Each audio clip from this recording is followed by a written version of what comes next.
Okay guys, this is the three stage of RNA translation. Number one is initiation.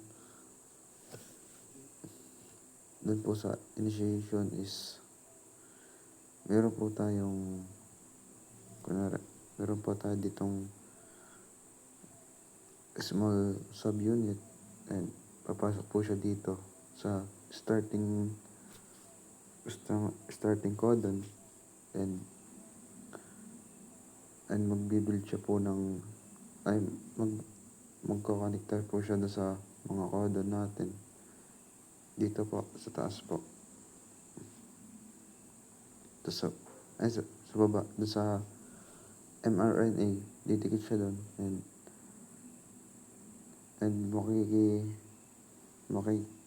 makikibind siya doon sa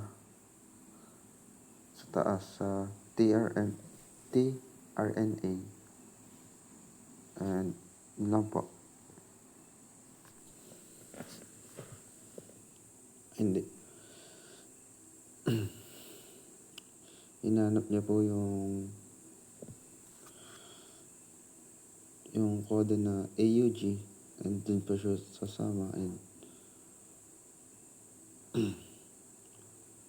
nasama po siya sa ribosomes.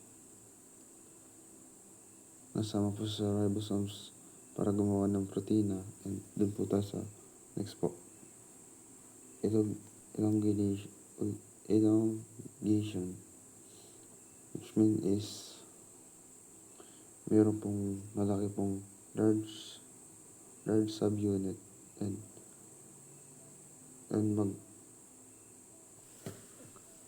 magkakan siya, meron na po siyang large subunit po, nakadikit na po yun and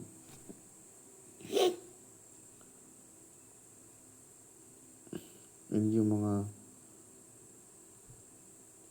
codon po is pinapataas po, pinag-iwalay and papunta po siya dun sa 3 to 5.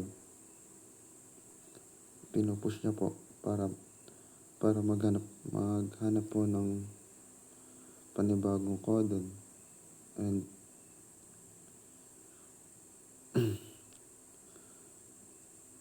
para po siyang nagpo-forward, umuusad po siya papunta doon para maghanap po ng panibagong codon. Paulit-ulit po hanggang doon po tayo sa termination. Yung termination po is nasa huli na po sila. Nasa huli na po. Dito po. And nahanap niya na po yung end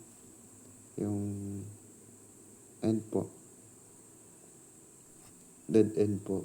Tapos nahanap niya na po wala na po siyang tRNA na nagmamatch sa kanya. Tapos fully functional protein na po siya and